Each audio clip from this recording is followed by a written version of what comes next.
بسم الله الرحمن الرحيم يسبح لله ما في السماوات وما في الأرض له الملك وله الحمد وهو على كل شيء قدير هو الذي خلقكم فمنكم كافر ومنكم مؤمن والله بما تعملون بصير خلق السماوات والأرض بالحق وصوركم فأحسن صوركم وإليه المصير يعلم ما في السماوات والأرض ويعلم ما تسرون وما تعلنون والله عليم بذات الصدور ألم يأتكم نبأ الذين كفروا من قبل فذاقوا وبال أمرهم ولهم عذاب أليم ذلك بأنه كانت تأتيهم رسلهم بالبينات فقالوا أبشر يهدوننا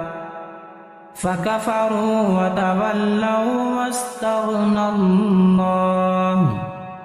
والله غني حميد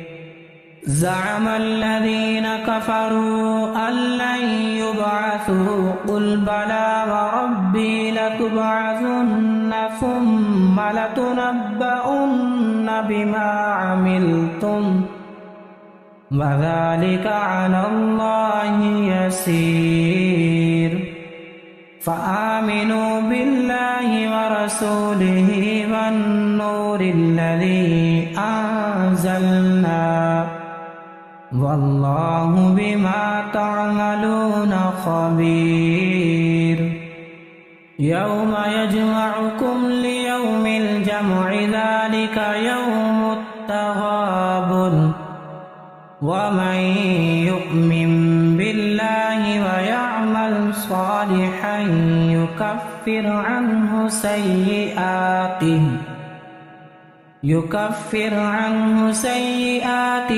ويدخله جنات تجري من تحتها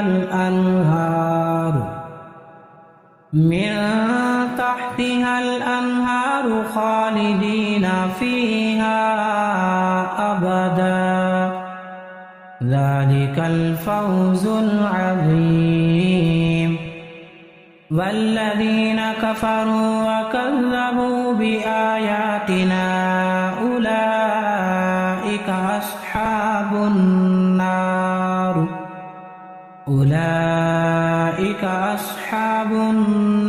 خالدين فيها وبئس المصير ما أصاب من مصيبة إلا بإذن الله ومن يؤمن بالله يهد قلبه والله بكل شيء عليم وأطيعوا الله وأطيعوا الرسول فإن توليتم فإنما على رسولنا البلاغ المبين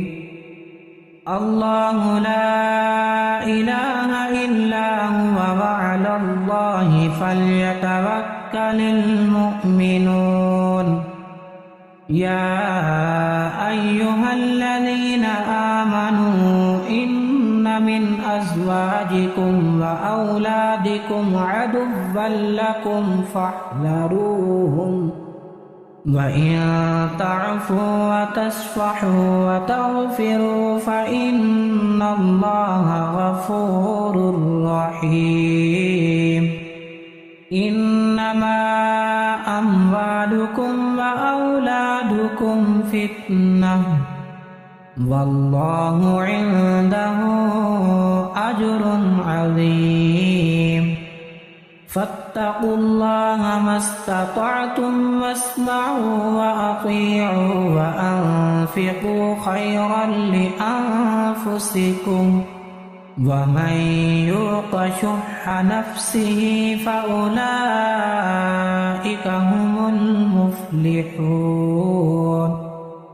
إن تقرضوا الله قرضا حسنا يضاعفه لكم ويغفر لكم والله شكور حليم